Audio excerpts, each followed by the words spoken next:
এই ফুলকাকি, যশটা যে বললো সকালবেলা ওখান থেকে রওনা হবে, এখনো এসে পৌঁছলো না কেন? অনেকদিন পর কিন্তু বাড়িটা আবার ভরা ভরা লাগবে। হ্যাঁ, এই কদিন কিন্তু খুব ফাঁকা লাগছিল, যাই বল। যশ থাকলে কিন্তু বাড়িটাকে একেবারে জমিয়ে রাখে। হ্যাঁ, ওর থাকা না থাকার মধ্যে সত্যি পার্থক্য আছে। একদম একদম। দিদি ভাই বলছি যে রোহিণীও আসছে। আমার সাথে দেখা না করে চলে যাবে? তুমি এমন এক্সপেক্ট করছো যেন ও এখনই ওই বাড়ি বউ হয়ে গেছে? হয়নি বউ এখনো, আর তো 2 দিন। বাড়ি বউ তো হয়ে যাবে ও, তাই না? বউ হয়ে যাচ্ছে এটা তুমি বলো না। হ্যাঁ, আমরা ওকে আশীর্বাদ করে রাখছি। ওদের বিয়ের ডেটটা অ্যানাউন্স করা হচ্ছে, তার মানে ও এই বাড়ির বউ নয়। তুমি জানো না আমি অত কাজ করি না। আইনের দিক থেকে আমি খুব স্ট্রং একটা মানুষ। হ্যাঁ, ওই দিন একটা সামাজিক অ্যারেঞ্জমেন্ট করা হয়েছে, সেটা তুমি আশীর্বাদ বলো আর এনগেজমেন্টই বলো, কিন্তু বহুদিন আগে একটা ফর্ম আমি সাইন করিয়ে নিয়েছিলাম। ডিসেম্বরের আগে ওদের বিয়েটা হবে, রেজিস্ট্রারকে বলা হয়ে গেছে, ওই দিন রেজিস্ট্রেশন হবে। না না না, কেউ দরজা খুলবে না, আমি দরজা খুলবো। আমার মনে হচ্ছে যশ এসছে। ভাই তো, আরে যশ, কেমন আছিস ভাই? যশ, আয় আয় আয়, এসো রোহিণী, এসো। কি বলেছিলাম? ঠিক আছে ঠিক আছে, প্রণাম করতে হবে না। রোহিণী, মুখটা এত ভার কেন? কি হয়েছে? যশ, আমি ওকে বলেছিলাম তোমাকে একটু চোখে চোখে রাখতে, তুমি ওর একটা কথাও শোনোনি। কি এটা গ্রামের মেয়ে, তাকে নিয়ে তুমি খুব বাড়াবাড়ি করেছো। থানা, পুলিশ এসব করেছো। মা 5 মিনিটও হয়নি ঘরে ঢুকেছি, জাস্ট ঢুকলাম আর তুমি এতটা রাস্তা ড্রাইভ করে এসেছি মম, এত টায়ার্ড আমি। আর ঠিক আছে, আমি জানি ও তোমাকে সব অলরেডি বলে দিয়েছে। ও যদি বলেও থাকে আমি সেটা অ্যাডমিট করবো না মম। না, লিসেন টু মি। তাই সুতরাং আমাকে ওগুলো বলে কোনো লাভ নেই মা। আচ্ছা ঠিক আছে, পরশুদিন বাড়িতে এত বড় একটা অকেশন, শুধু সেটা নিয়েই কথা বলবো, আর কিচ্ছু নিয়ে কথা বলবো না। কি ভাইপো? কাই আরে ভাইপো ভাইপো, তুই এসে গেছিস। তোর আশাতে বাড়িটা প্রাণ ফিরে পেল। যা করেছিস বেশ করেছিস, আমি জানি তুই কোনো অন্যায় কাজ করতেই পারিস না। রোহিণী শোনো না, আমি বলছি যে তুমি খেয়ে যাবে তো? না আন্টি, আজকে আর খেয়ে যাব না, আমি বাড়ি ফিরেই খাবো। বাপি মা ওয়েট করছেন তো। অ্যাকচুয়ালি তোমাদের বাড়ি থেকেই বেরিয়েছিলাম, তাই আন্টির হাতে যশকে তুলে দিয়ে তোমাদের বাড়ি থেকে ফিরে যাচ্ছি। তুমি ওকে আন্টির হাতে তুলে না দিলে ও বাড়ি আসতে পারতো না বলছো?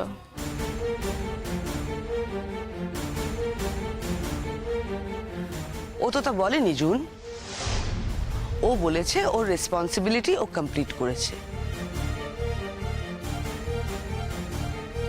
কিছু কিছু মানুষ থাকে যারা রেসপন্সিবল হয়, সবাই ইরেসপন্সিবল হয় না। রেসপন্সিবিলিটি শো করার মতো কি আছে আমি ঠিক বুঝতে পারলাম না। মানে আমি তো রেসপন্সিবিলিটির কোনো ব্যাপার দেখলাম না। এনিওয়ে, তোমাদের ট্রিপ কেমন হলো? তোমাদের পুজো কেমন কাটলো জুন্দি? ভালো। তোমাদের? আমাদের পুজো, আমাদের যা কাটলো সেটা আর বলো না। আর বাদ দাও না, তোমরা গ্রামে প্রথম গেলে তাই হয়তো গ্রামের অভিজ্ঞতা ভালো লাগেনি। না না আঙ্কেল, একদমই সেটা নয়। আমি আন্টিকে সব বলেছি ফোনে, তোমার ইচ্ছে হলে আন্টির থেকে জেনে নিও। একটা কথা খুব ভালো করে জেনে রাখ রোহিণী, আমার সঙ্গে চলার পথে তোকে কিন্তু আন্টি সব ব্যাপারে হেল্প করতে পারবে না। তুই যদি এটা ভেবে থাকিস যে তুই আমাকে পুরোপুরি বদলে ফেলবি, তাহলে তুই ভুল ভাবছিস।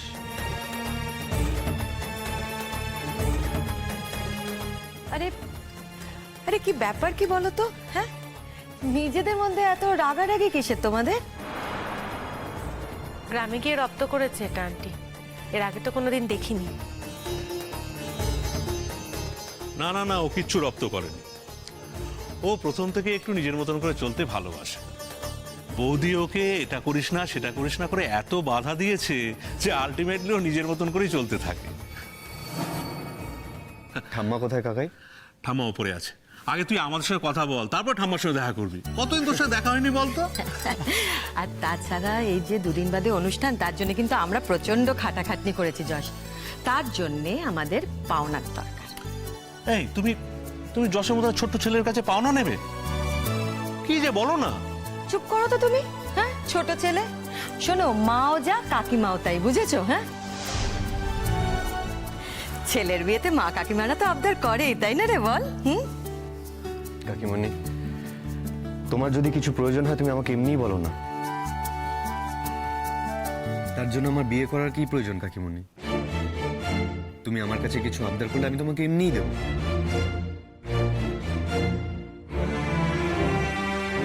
তুমি বলো না তোমার কি চাই।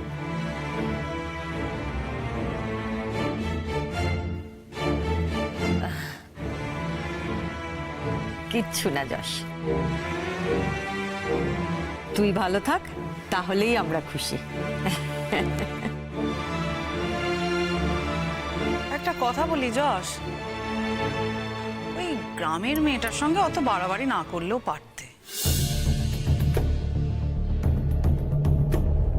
ফুলকাকে কত দুঃখ করছিল, মানুষটা টেনশন করছিল না? এসব নিয়ে কথা বলতে আর ভালো লাগছে না আমার। এই প্রসঙ্গটা এখানেই থাক না, তাছাড়া আমাকে একটু পরে বেরোতে হবে। কোথায় যাবি তুই? কলেজে যাব একটু। কলেজে যাবি মানে? তোর সঙ্গে তো কথা হয়েছিল যে শনিবার দিন অনুষ্ঠানটা হয়ে যাওয়ার পর সোমবার থেকে আমরা দুজনে একসঙ্গে জয়েন করব। ভুল করছিস তুই, সেটা তুই বলেছিলি, আমি বলিনি। আমি আজই যাব। তার মানে এখন আমি বাড়ি যাব না, তোর সঙ্গে কলেজে যাব যশ? রোহিণী ও তো তোমার যাওয়ার কথা বলেনি, ও তো ওর নিজের যাওয়ার কথা বলেছে। তোমার ইচ্ছে না হলে তুমি যেও না। তার মানে তুই একা যাবি? আমি একা যাব না দোকা যাব, এটা এখন আমাকে বলতে হবে। মানে এটা নিয়ে এখন একটা কথা হবে এখানে, তাই তো? আমাকে উত্তর দিতে হবে আমি একা যাব না দোকা। কেন এরকম ভাবে কথা বলছিস আমার সাথে? কেন এরকম ভাবে ব্যবহার করছিস? তোর মনে হয় না যে এই ব্যবহারটা তোর সঙ্গে আমার করা উচিত? আন্টি, তুমি জানো না, তুমি জাস্ট ভাবতে পারবে না ওখানে গিয়ে আমার সাথে কি করেছে। প্রত্যেকটা মোমেন্টে, প্রতিটা ক্ষেত্রে আমাকে হিউমিলিয়েট করেছে সকলের সামনে। কিচ্ছু মানেনি, তুমি জানো? আমি কাউকে কিছু বলিনি, আমি দাঁতে দাঁত চেপে সমস্তটা সহ্য করেছি। তুমি বিশ্বাস করো, আমি সবটা সহ্য করেছি, আমি কাউকে কিচ্ছু বলিনি। আমি শুধু একটাই কথা ভেবেছিলাম যে আমি এখানে আসবো, আমি তোমাকে সবটা বলবো। আমি তোমাকেও বলতাম না আন্টি, আমি একটা কথাও তোমাকে বলতাম না।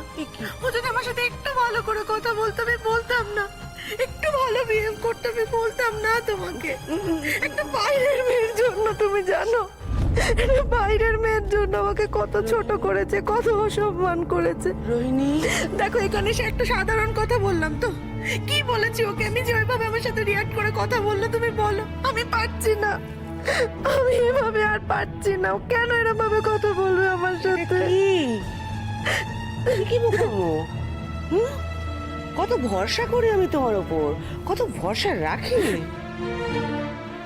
যশ একটা ছেলে, গ্রামেগঞ্জে গেছে, খোলামেলা জায়গা, ফ্রিডম পেয়েছে, এনজয় করেছে, তাই বলে তুমি এতটা ভেঙে পড়বে?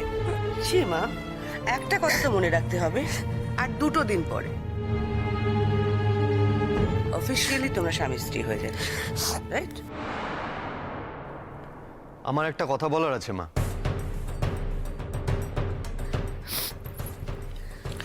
বলো কি কথা? এই যে তোমরা যে এই ডিসিশনটা নিলে, কোথায় আমার সঙ্গে তো একবারও কথা বললে না এটা নিয়ে। কোন ডিসিশনের কথা বলছিস? না, এই যে আমাদের দুজনের বিয়ের ডেটটা ঠিক করে ফেলেছো, আমাদের আশীর্বাদের ব্যাপারটাও তোমরা ঠিক করে ফেলেছো, অথচ আমি কিছুই জানলাম না। এ কি পছন্দ তুমি করেছো? তুমি ওকে বাড়িতে নিয়ে এসে বলেছো তুমি ওকে বিয়ে করতে চাও। এই বিয়ের তো আমরা দিচ্ছি না, হ্যাঁ আমরা আমাদের দায়িত্বটুকু করছি। অদ্ভুত আশ্চর্য কথা বলছো তুমি। এর মধ্যে তোমাকে আলাদা করে জানানোর কি আছে? কথা তো হয়েই ছিল যে তোমরা বিদেশ যাওয়ার আগে, ডিসেম্বরের আগে তোমাদের বিয়েটা দিয়ে দেওয়া হবে। কথা হয়নি? ডিসিশনটা চেঞ্জ হয়েছে মা।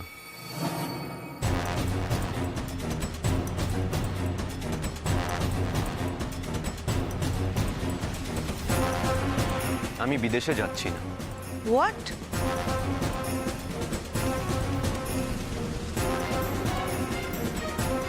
তা কে ডিসিশনটা চেঞ্জ করালো তোর?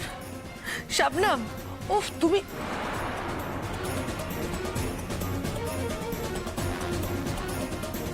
কে শাবনম? উচ্চারণ করছো কেন নামটা? তোমার একটা ক্লাস আছে, মনে রেখো। এই নামটা উচ্চারণ করবে না, বিশেষ করে যে নামটা যশের সাথে কোনো দিন জুড়তে পারে না। তোমাকে না আমি কিছুতেই শিখিয়ে উঠতে পারছি না। আস্তে আস্তে পারবে মা। কামন, এই তো সবে শুরু। দেখো, তুমি ঠিক কয়েকদিনের মধ্যে ওকে ট্রেনিং দিয়ে তৈরি করে ফেলতে পারবে, দেখো তুমি। শোনো, তুমি তুমি আমাকে টিজ করছো নাকি? কামন মা, আমি তোমায় কোথায় টিজ করলাম? কি আশ্চর্য কথা! আমি তো যেটা সত্যি সেটাই বলছি। তুমি তো বলছো দেখো যে তুমি ওকে অনেকদিন ধরে ট্রেনিং দিচ্ছ, and you are not satisfied. তুমি সন্তুষ্ট হতে পারছো না। দেখো, আমি তোমায় বলছি যে কিছুদিনের মধ্যেই তুমি সন্তুষ্ট হতে পারবে। রোহিণী একদম ঠিক তোমার ছাঁচে তৈরি হয়ে যাবে। কি রোহিণী, তুমি আমাকে বলো, তুমি পারবে না? আমি যদি কাকিমার মতো হতে পারি জুন্দি, তাহলে তো আমি নিজেকে ধন্য মনে করব। ব্যাস, এই তো চাই। ওয়েল ডান, আদর্শ শাশুড়ি, আদর্শ বৌমা। এনিওয়ে যশ, আমি বেরোলাম, বুঝলি? অফিস যেতে হবে। রাতে এসে তোর সাথে অনেক গল্প করবো, ঠিক আছে? সাবধানে যাস।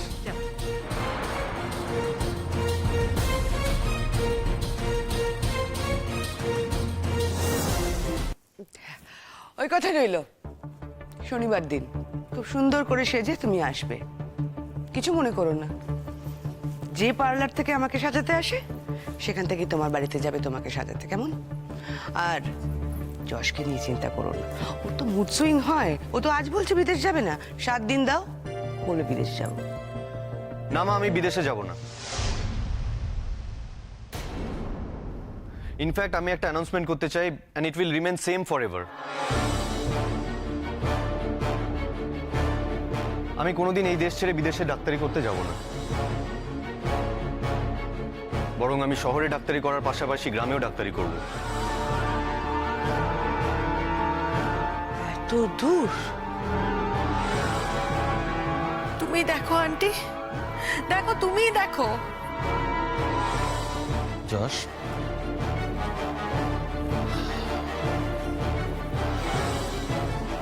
তোকে নিয়ে আমার অনেক অহংকার, অনেক গর্ব। দেখিস, সারা জীবন যেন আমার সেই অহংকার, সেই গর্ব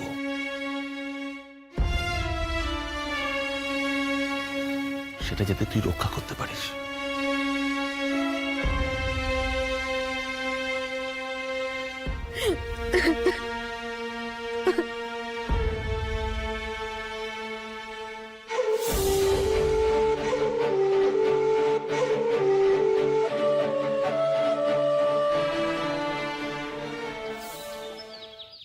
শফিক বাবা, তোমার প্রথম পক্ষের বউ কেমন করে মারা গেল?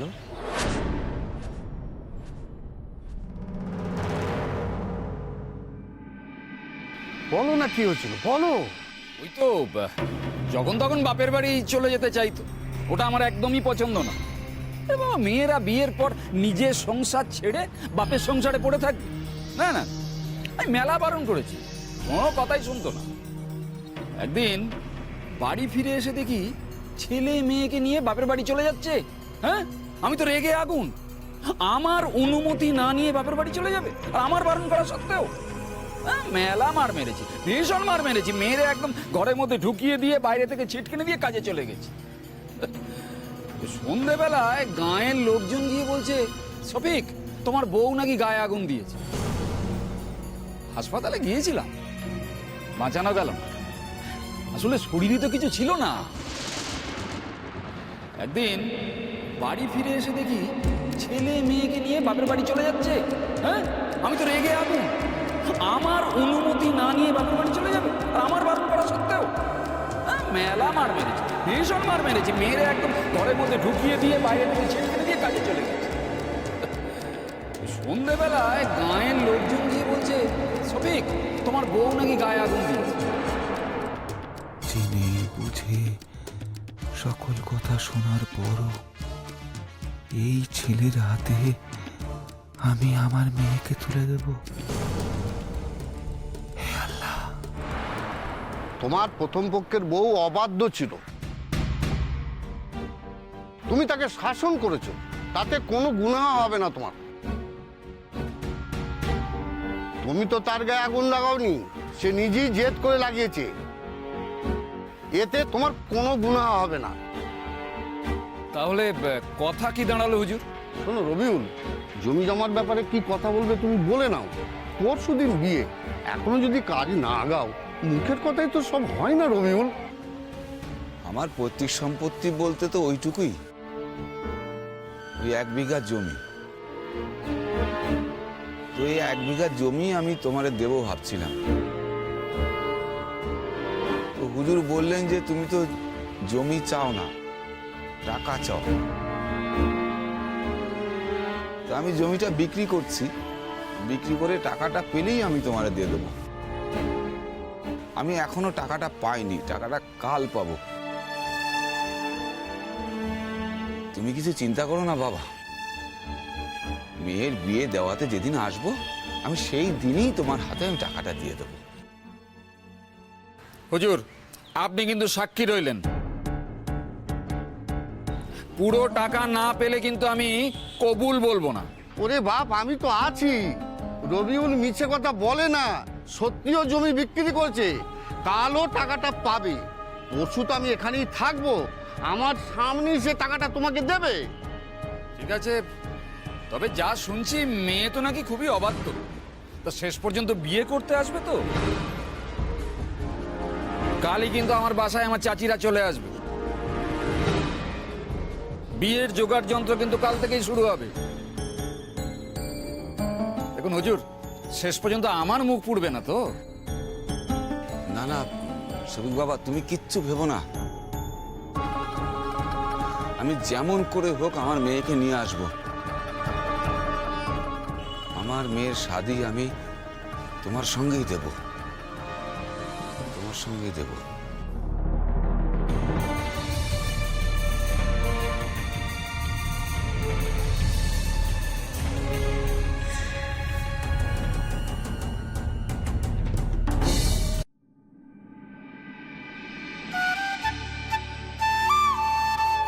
ভাবি, রঞ্জাপ্পা, আম্মু, আম্মু এসেছিস। আম্মু, আম্মু কাঁদছো কেন তুমি? আমি তো বড় বাড়িতে ভালোই ছিলাম। আমি জানি তুই ভালো ছিলি, তোর যে সব থেকে ভালো থাকার জায়গা বড় বাড়িতে, আমার থেকে কে ভালো জানে বলতো? কিন্তু আমার ঘরটা যে অন্ধকার হয়েছিল, তুই আমার আধার ঘরের প্রদীপ।